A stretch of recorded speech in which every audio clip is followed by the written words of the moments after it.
This is the Graceful Atheist Podcast. Welcome to the Graceful Atheist Podcast. My name is David, and I am trying to be the Graceful Atheist. Well, we've got a lot to talk about in this intro. First of all, please consider rating and reviewing the podcast on podchaser.com and the Apple Podcast Store, and subscribe wherever you are listening. I want to thank my latest reviewers, people who took the time to write a review. Elaine and Liz, thank you so much for reviewing the podcast. That helps very, very much. You did it.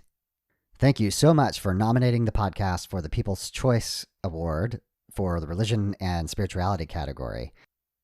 We made the slate. The podcast is now on the main page of podcastawards.com and will be there for a year.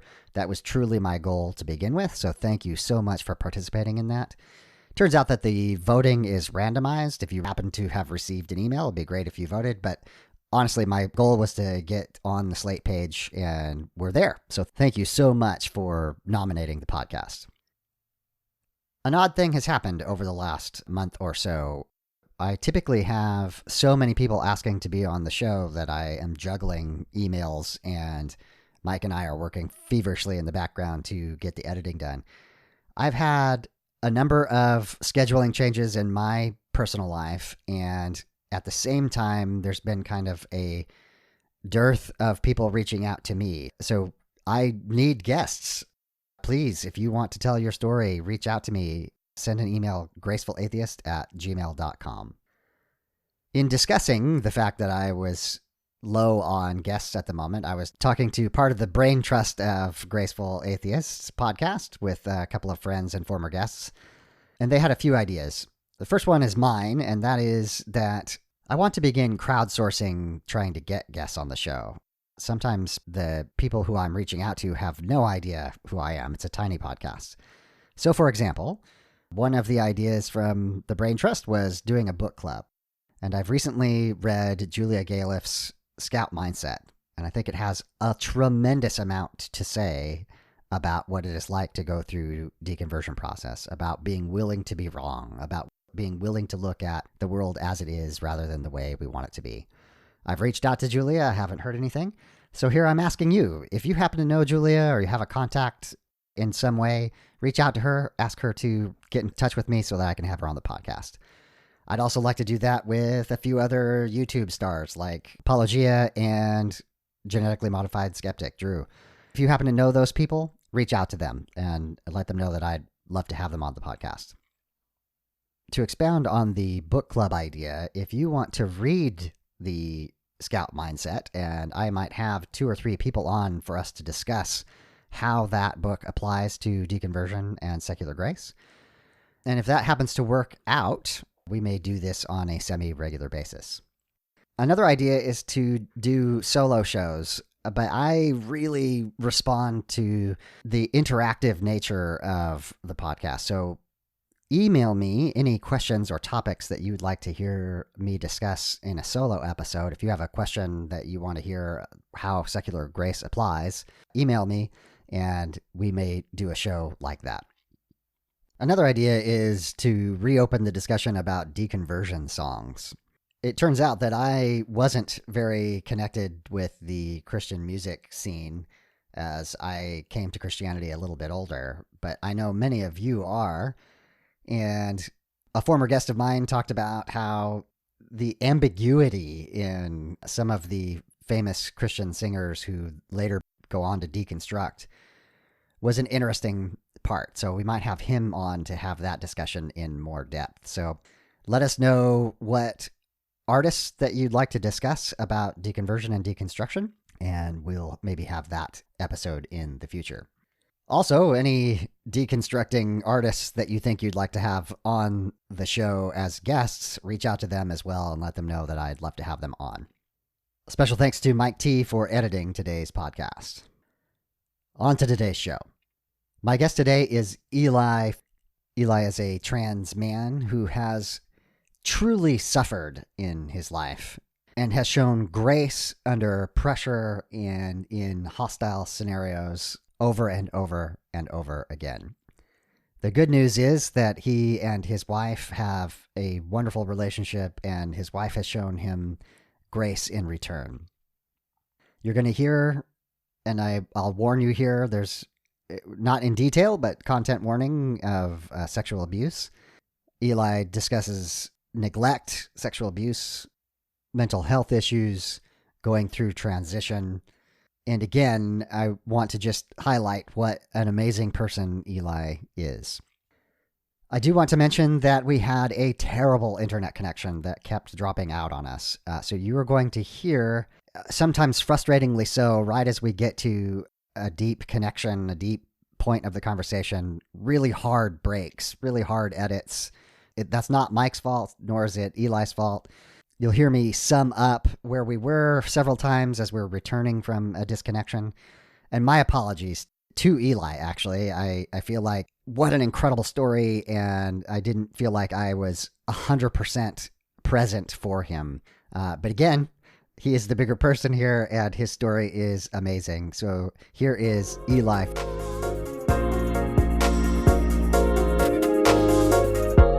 Eli, welcome to the Graceful Atheist Podcast. Hey, thanks for having me. Eli, thank you for reaching out to me. You have, it sounds like an incredible story, and we're just going to jump right into it. So tell me what your childhood experience was with your religion. You know, my parents, neither one of them were necessarily religious by any means. My grandparents were Southern Baptist.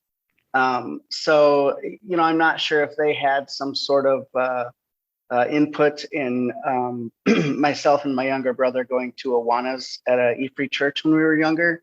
Mm-hmm. But like I said, we didn't go to church on Sundays or anything. My parents never spoke to us about God or religion, but we pretty religiously went to Awanas every Thursday. Okay. And, you know, I grew up with, like I said, with my grandparents. We stayed with them sometimes during the summer. So, of course, we were going to church with them. But other than that, you know, during my younger childhood years, I really didn't have a whole lot of church-like indoctrination, I suppose you'd say. Okay. You know, I had, like I said, somewhat of a traumatic childhood in it. Periods of time lived with multiple foster families. And during my high school years, I ran across one of my previous foster fathers with a classmate that was going to be coming to our school. Mm-hmm. And I'd seen her in the hallways and stuff and never really thought to talk to her. But so we spoke for a minute, and they invited me to go to church with them that Sunday. And, you know, I was like, for sure. Mm-hmm. And the church was an Assembly of God church. And having been through a traumatic childhood and having parents that were largely neglectful or, you know, occupied with other things or, you know, whatever, walking into a church like that where people are, you know, it's almost like they just kind of glom onto you. Yeah. And I don't think that the experience of being there and them, I don't know if glomming on is really the best word, but they definitely make you feel loved. And maybe they do have a tremendous amount of love, but it, you know, looking back on it, my feeling was that it was almost like how a predator sees somebody who's weak and, you know, kind of gloms onto that weakness and uses them, which is something that, you know, like I said, happened to me in my childhood. I had some sexual abuse situations happen in my childhood. So I'm very sorry. Thank you. I appreciate that, but it happens a lot. Yeah. I imagine in the foster care system more than average too. Like that just sounds like it'd be brutal. Yeah. Yeah. The situations that actually happened, a lot of them were just, you know, parental blindness. My parents like picked up a hitchhiker and brought him home with us. And one of my mom's ex-boyfriends was involved in it, and there was, like I said, one of the foster homes that I went to. There was an older boy there, and he sexually assaulted me, Mm. as well as other young girls. And I guess at this point in time, we can talk about my being transgender. Um, so I grew up female. I didn't realize that I was trans or start my transition until I was about 30 years old. Wow. So a lot going on there. I hear you about the church being loving, right? At the same time, there being maybe some strings attached. Right. There's a term that sometimes people use called love bombing, where it's that really intense, demonstrative show of care and love, Right. and the strings that are attached are hidden for a while, and then it takes a while for you to come to recognize those. So on top of that, some sexual trauma, which just sounds devastating. And this is pretty early in your life, right? This is your teenage years. Yeah, I think I was maybe 14 or 15. Yep, at this time.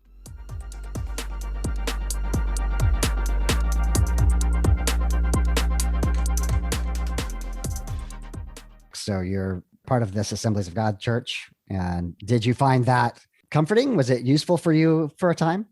Yeah, it was. I mean, it was an interesting situation because that girl that was, foster child of my previous foster parents, she and I became fast friends. And, of course, we went to a couple revivals or whatever together, where apparently some people saw glitter falling from the sky, gold glitter or whatever. All right. And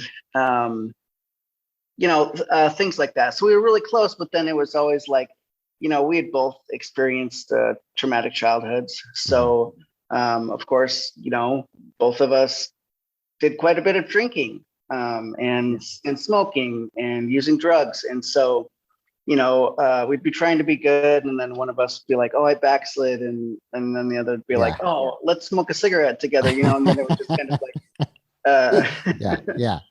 So that went on for a while. I got pretty close to some other girls that went to that school. Their family was actually a foster family, and so I felt a lot of like connection and love with a lot of these people, because again, they were giving me a type of attention that I didn't get growing up, and certainly wasn't receiving at the time from my home. But yeah, so I stayed in the church for a while, and I think my parents came one day, or at least my dad came, and he was like, is at some point in time somebody was speaking in tongues, and he was like, the Bible says you're not supposed to speak in tongues unless there's some translation or whatever. Yeah. And so he forbade me to continue going to that church because of that. And of course, like I said in the letter, I felt like my parents were trying to keep me from the gates of heaven and pulling me down into hell with them. And so on top of the sort of difficult relationship we already had, that of course made it even worse. And so there are periods of time I spent in the friends that I had made with the foster family, and my parents, I couldn't go to the church, but I was gone for a couple of weeks at a time and didn't go home, and they didn't really notice.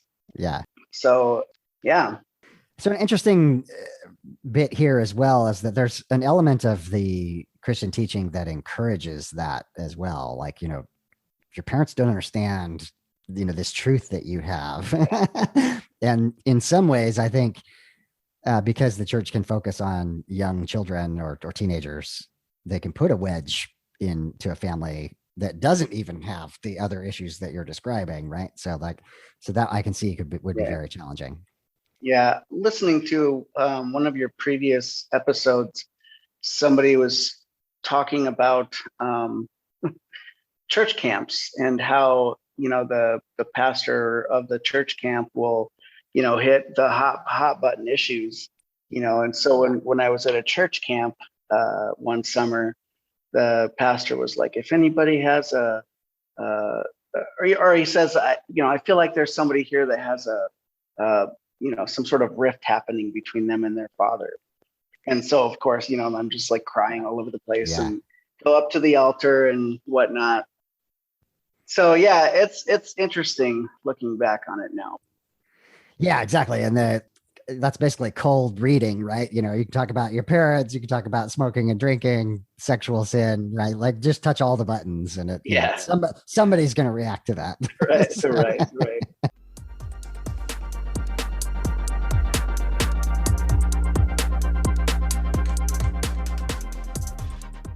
So, I guess I graduated high school and went through quite a few unstable relationships with both men and women, and moved all over the country. I mean, I was everywhere, and experiencing different things. There were times when I started researching different religions, Buddhism and Wicca, and whatever else was out there, just being really interested in learning about those things. And fast forward to about 11 years ago, I met this woman while I was actually kind of living a vagabond life. I'd worked on a woofing farm in Minnesota. Can you tell me what that is? You wrote that, and I have no idea what that is. I'm trying to remember what the acronym is, but basically it's a connection of farms. You can actually look up woof on Google or woofing on Google, and it's WOOFF. And essentially it's a bunch of farms across the globe, really, that some of them will provide you a place to sleep and food to eat for you to work on their farm and learn how to farm in their particular way. I see. Okay. And so, yeah, so some of them are like horticulture and some are permaculture and some are, doing specific vegetables or fruits and whatnot. So it's really cool, especially if you're into that sort of vagabond life.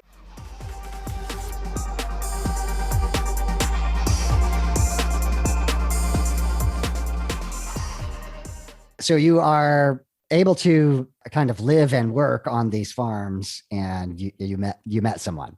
Well, yep. I came back for my birthday party at a friend's house in my hometown, and they had invited this girl that I had been talking to a little bit, and I guess I would say woman. We were in our 20s, so I ended up hooking up with her, and we both just kind of fell in love. There's a whole story behind that, but that would take another 2 hours to tell. But Okay. All right.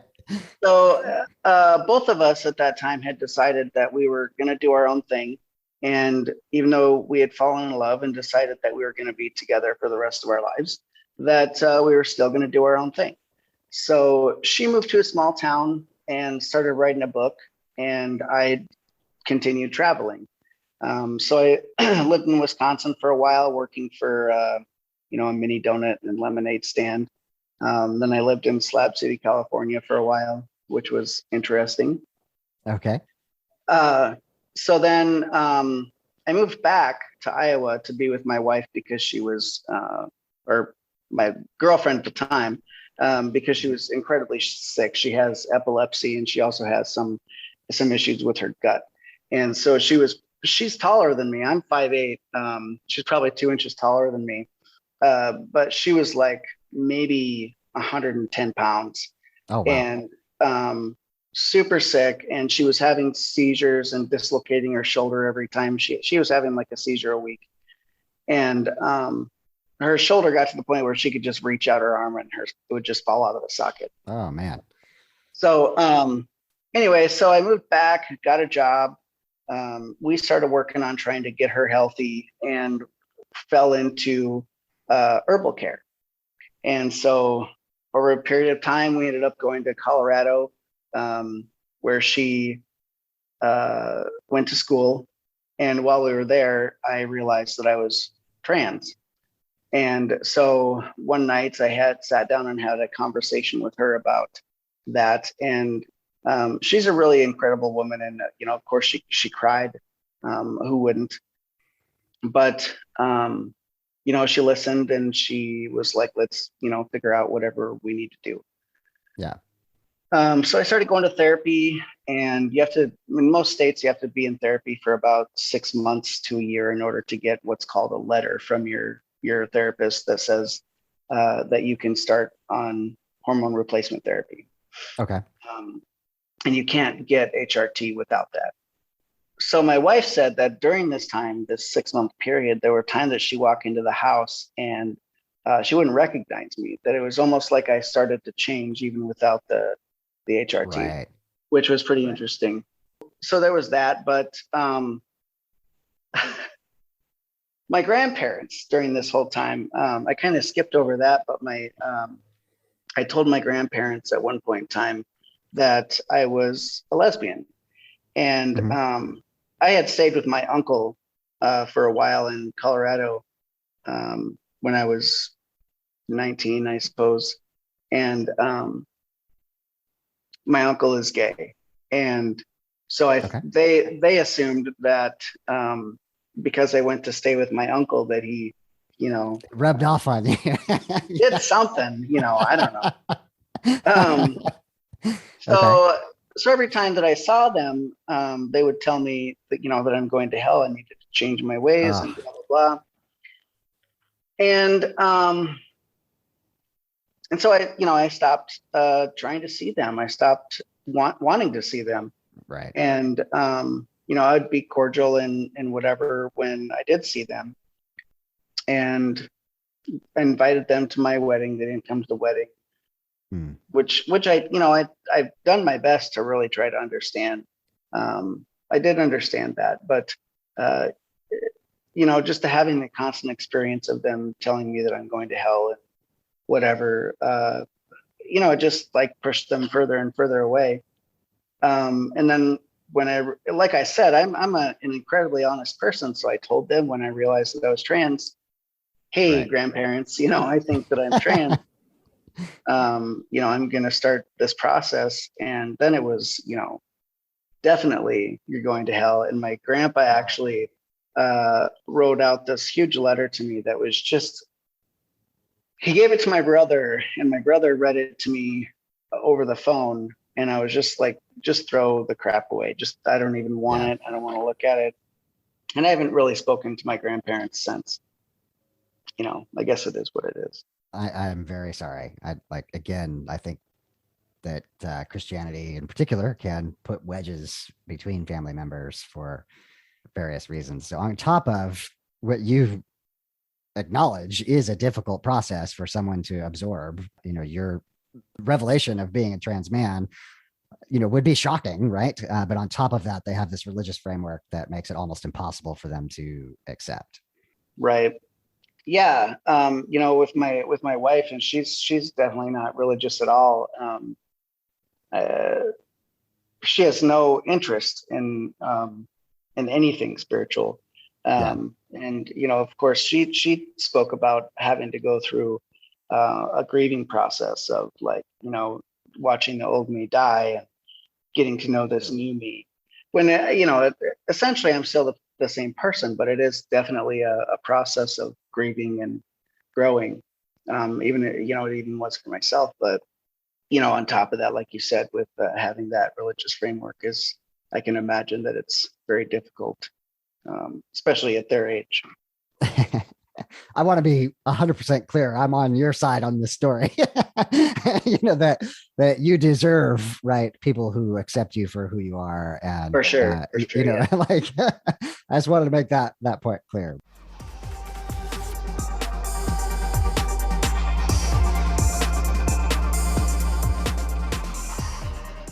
You begin your transition. You're starting to tell family. The reactions are varied.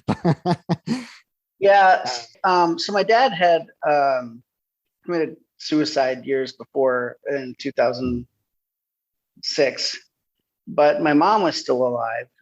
But she was struggling with her health, and we were living in Colorado at the time, like I said, and she's here in Iowa. And I called her frequently, And I called her one night and I told her how I was feeling. And, she was like, didn't understand it at all. Cause I'm her one and only daughter. Like Mm-hmm. mothers have a very, special and very specific relationship with their daughters. And for my mom to have that taken away from her, I can imagine what that must have been like. Well, I guess I can't imagine because I don't have children, but um, she asked me why would you want to do that? And you know, um, I think I just changed the subject and then I never broached it again because within I think maybe a couple of weeks after that, she ended up in the hospital. She'd been dealing with some bleeding ulcers in her stomach. Um, she'd been through some pretty serious health issues throughout her life. She died when she was 6 due to strep throat and negligence. Of course, she was brought back, and then she got a kidney from my grandfather. Lost that kidney like 9 years later. Got a kidney from a baby who had died, and lost that kidney Wow. X amount of time later. One more kidney. So she'd had 3 transplants. She'd had bone disease. Um, she's had her lungs collapse. She had emphysema. She was a heavy smoker. During the years when she didn't have a kidney, you can do a type of dialysis that's called peritoneal dialysis, and that is something you can do at home. And basically, you have a port in your stomach that I'm not sure how it works, but it uses the peritoneal membrane around your stomach to process the toxins in your blood. Okay. So when you do that for a long period of time, that breaks down the peritoneal membrane. So over time, the peritoneal membrane in her body just kind of broke down, and at one point in time, her stomach flipped over inside of her chest and sucked up into her chest cavity. So it was like cut off all the blood circulation in there. Almost lost her stomach, but they brought it down and held it down with that mesh stuff that you see all the time on the television now, or at least 10 years ago. And so over 12 years, it kind of ate into her stomach. And so that was what was causing all of the bleeding ulcers. Oh, wow. And it was like, it was eating into her stomach and basically poking holes into arteries. And so, blood was just squirting everywhere. And she was dealing with that over and over again. She'd go home, go to the doctor or the hospital. They would cauterize the ulcer, do whatever. She'd go home and it would just keep happening over and over again. The last time she went to the hospital, I drove from Colorado to Iowa to be with my mom, and everyone kept saying that she just wanted her daughter. She just kept saying, "Where's my daughter? Where's my daughter?"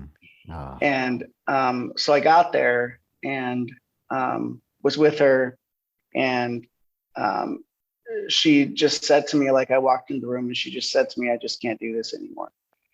And so I was there, like, and I told the doctor, like, she just doesn't want to do it anymore. And they're trying to help her like go through that process. And so she ended up in hospice, and I spent a week with her in hospice, and they had like family come and see her and say goodbye to her and whatever. And so I never talked about me because it wasn't about me. Like, I was there as her daughter for her. And it was a really really dynamic and very incredible experience being there with her. I was there with her when she died, and I actually wasn't looking at her when it happened, but I felt it. I looked up and she was just sleeping, and I could see her breathing. She always did this like lip thing when she was sleeping. But anyway, I looked down and I was working on my computer, and then I looked up because I felt there's something different here, and she wasn't breathing and her eyes were open. And so I got up and checked on her, and went and got my little brother, and I told him that she was gone. And, of course we cried and went through a whole experience, but it was just such, and I apologize for my language, it's just a fucking relief. It was like the most amazing relief I had ever felt in my life, because, I'd been dealing with her being sick my whole life. I do completely understand. I have very complicated feelings about losing my mom as well. In my mom's case, there's a lot of drug and alcohol issues, and as much as it was devastating to lose her, it was also a sense of that burden is gone. So I do understand. Absolutely. When did your mom? I lost my mom in 2016. So and similar, not quite similar, but I wasn't able to tell her I had gone through a deconversion as well. The timing didn't work out. Again, I don't really want to make this about me. I'm very sorry for your loss. I think the thing I want to acknowledge here is the multiple layers of grief that you were experiencing simultaneously. The loss of your dad, your mother's illness, and ultimately losing your mother. Going through the transition process, I'm sure there's a grieving process in that as well. And then somewhere in there, there's also some deconstruction happening as well.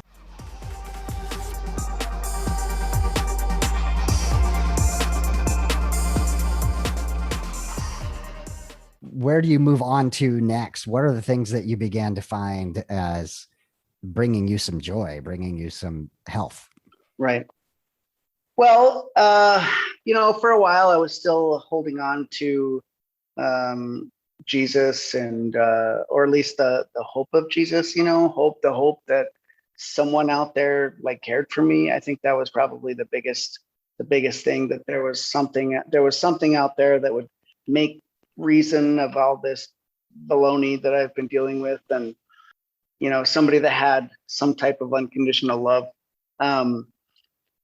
But the more I just processed it and thought about it, it just, especially in relation to other religions, it just didn't make sense, because why would this one particular religion be the one? And then, it just inevitably all turned into mythologies for me.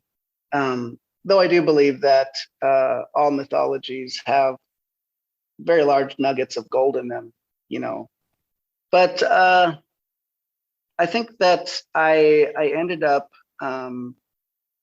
finding an incredible therapist, and of course, meeting my wife and being with my wife. And I think that my wife has been an incredible saving grace for me. I really don't know where I would be or what I would be doing if it wasn't for her. She loved me as a Christian. She loved me as a woman. She loves me as a man. She loves me now, not knowing what the hell is going on. She sounds incredible. Yes, she is absolutely incredible. Yeah. So I think that, to a large degree, being with her and helping her try to become healthy and supporting her while she was in school, and whatnot. I think that was probably a really big thing for me, was being helpful to her. But then at the same time, she was being helpful to me, which I guess is what creates an incredible marriage. But yeah. So I have some friends up in northern Minnesota that are or were incredible Christians. Now I don't think they really consider themselves Christians. I think they still do follow Jesus's teachings, but they're also incredibly disillusioned. But I had spoken with them for a long time. Like when my wife and I got married, I wanted my friend Jill to be the photographer at our wedding, and at the time she just felt like she couldn't do it. She declined, stating that she couldn't put herself behind it.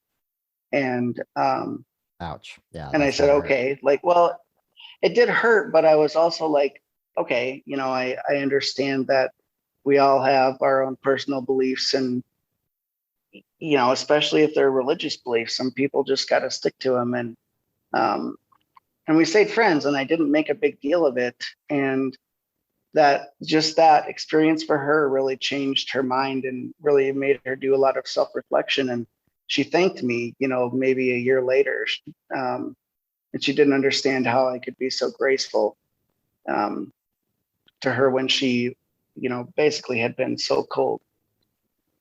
So, we still have an incredible relationship, and we actually go back and forth a lot about spirituality and God and, what is out there. But I think the thing I want to comment on here is graceful is absolutely the word, right? You have shown empathy and grace with the people around you who have not shown that back to you at the same level. I talk a fair amount about, as we go through a deconversion process, sometimes we have to be the bigger person. yeah, And you have clearly been the bigger person in almost every circumstance. Again, my heart goes out to you that how difficult that must be. I think the evidence of your friend Jill having a change of mind is how powerful that is, right? Just being empathetic, being graceful. I imagine you felt very defensive through many of these encounters, but not, just being angry and responding with a little understanding is incredible. And having said that, it also would be entirely justifiable for you to be really angry and upset at these people. I agree. I agree. That wouldn't teach anybody anything, though. It wouldn't teach me anything, and it wouldn't teach them.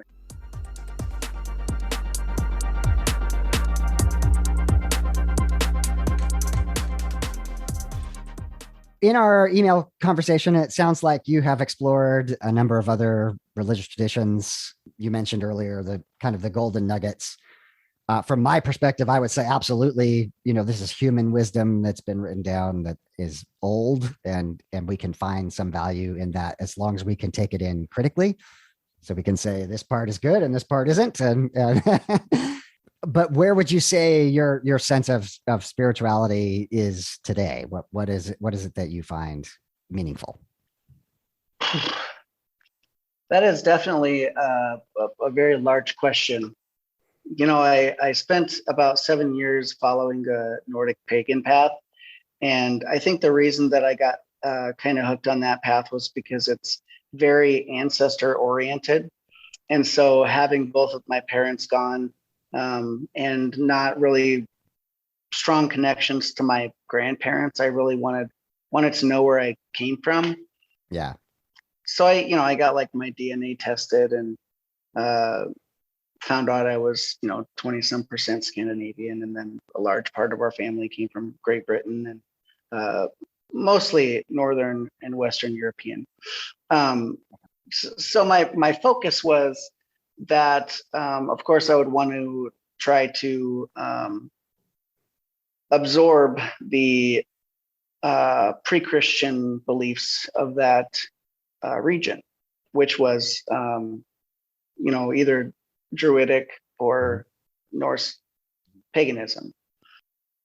So I followed that for a long time, and I went in cycles of getting really involved in it and then falling out and just not paying a lot of attention to it. But I was constantly doing a lot of research. And so anyway, 7 years of that. And then I recently had an experience of coming across this gentleman in a Facebook group that kind of like turned me on to the mystery schools of different religions. And so I started doing a ton of research into different mystery schools, like the the Golden Dawn mystery schools or the Lucian mystery schools. Just different deeper teachings that have run underground for thousands of years. And I find them really interesting because they're they kind of share some deeper truths than you really get by just going to church on Sunday or whatever. Right. So I find those incredibly interesting, and those have kind of brought me to what I guess I feel like my spirituality is right now is you know, it's hard to explain, but I guess I feel like everything that exists is God, I suppose. Okay. I don't know how to describe or a beginning or I don't know about a creation story or anything like that, but I think that consciousness is a pretty uh, indescribable thing. It's about as indescribable and non-tangible as God is. So I suppose if I was going to put a definition on the name of God, it would be consciousness.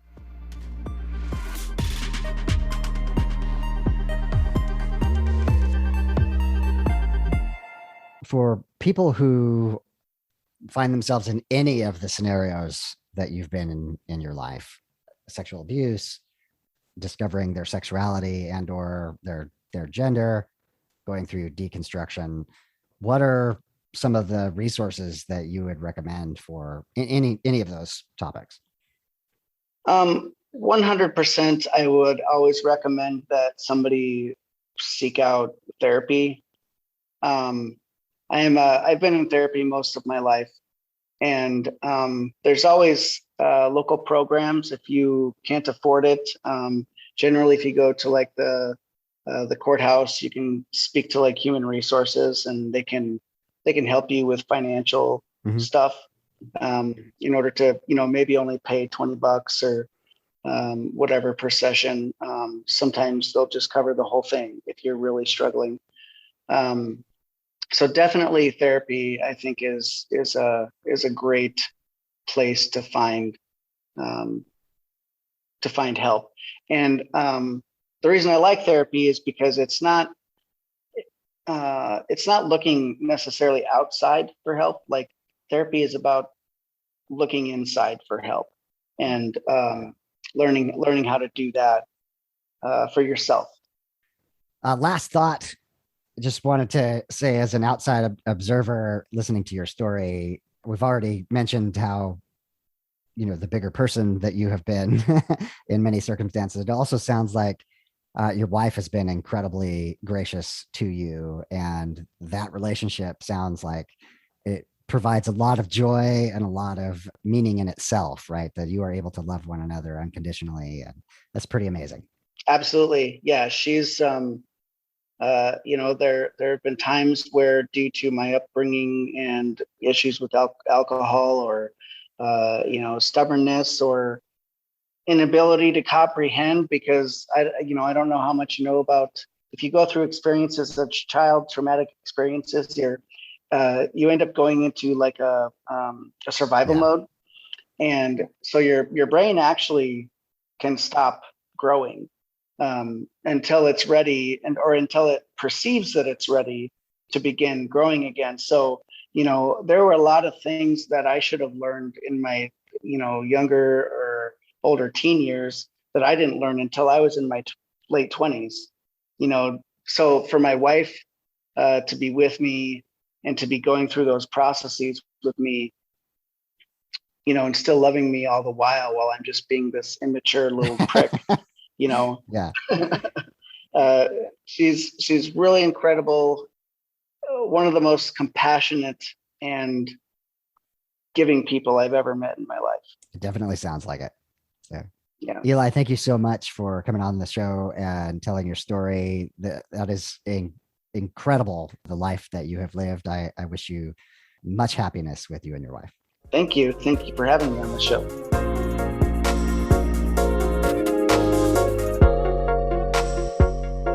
Final thoughts on the episode.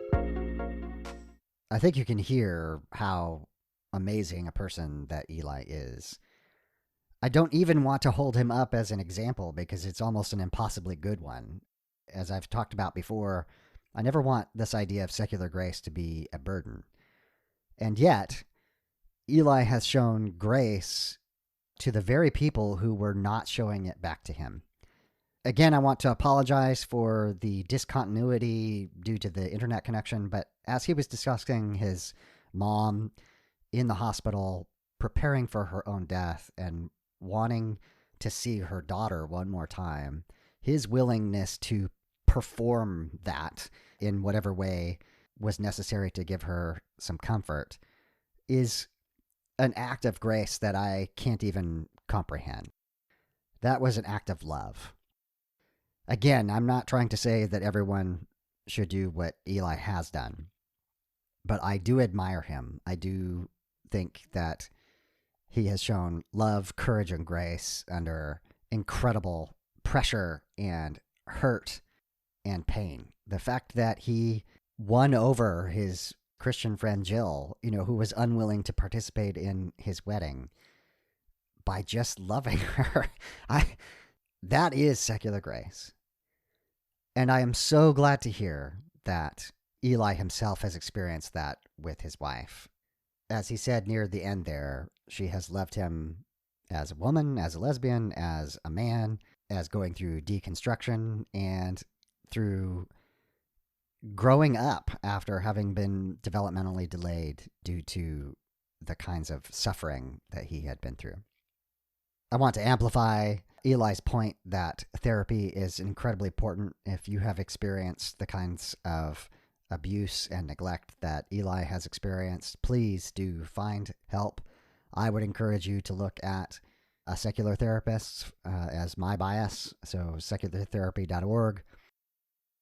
If you are going through religious trauma, the Religious Trauma Institute, I highly recommend. Please reach out for help. Don't go through it alone. I want to thank Eli for being on the podcast, for sharing gut-wrenching self-honesty and vulnerability about his life. Eli, I admire you. I think you have been the bigger person throughout your life, and I am so glad to hear that you and your wife have experienced unconditional love for one another, and I wish you all the best. The secular grace thought of the week is about our human need for acceptance. Eli's story is so dramatically different than my own. I cannot imagine what sexual and gender discovery and rejection from family members would be like. I do know what neglect as a kid feels like, and the impact that has, the trauma and the long-term ramifications of that. Much of what I'm discussing in Secular Grace is the acknowledgement that we need from one another to be accepted, to be known as we are. All of us, you the listener, and me, and Eli, we may not have those extreme conditions, but in our own ways, we need that acceptance as well. So the secular grace idea is for us to be that person, be like Eli's wife, be like Eli. Love and accept people for who they are. When they tell you who they are, believe them, good and bad. Again, I don't want to make secular grace a burden, but what I'm trying to communicate is how powerful it is. So the two ideas are, one, to acknowledge how much you need, how much I need that acceptance from the people around us, from the people we love. And two, to try to proactively be that for the people in our lives. As I mentioned, I am definitely looking for guests. So if you have gone through a deconstruction or deconversion and want to tell your story, please reach out to me at gracefulatheist@gmail.com. I will have Stephanie from the Steph Up podcast, which I have mentioned multiple times. I'll be interviewing her very shortly, and hopefully she will be next week's podcast. I think Stephanie's story is very interesting because she's deconstructing a lot of things. She's still very much a believer, but she is really in that process of discovering what is true. And that's an exciting place to be. So until then, my name is David, and I am trying to be the graceful atheist. Join me and be graceful human beings.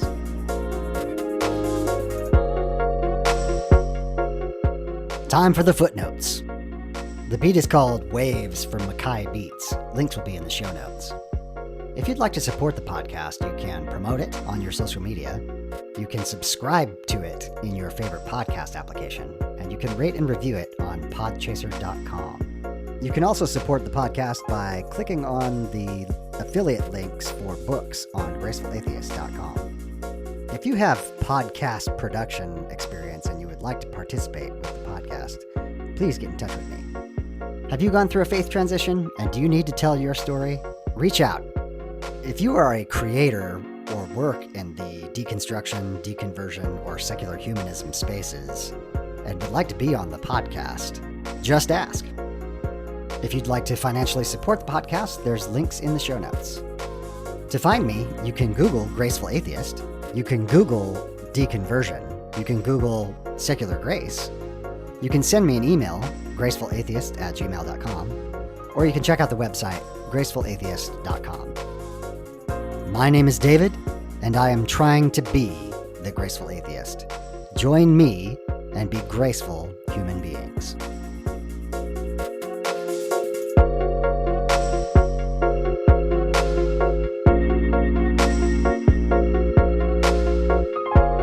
This has been the Graceful Atheist Podcast.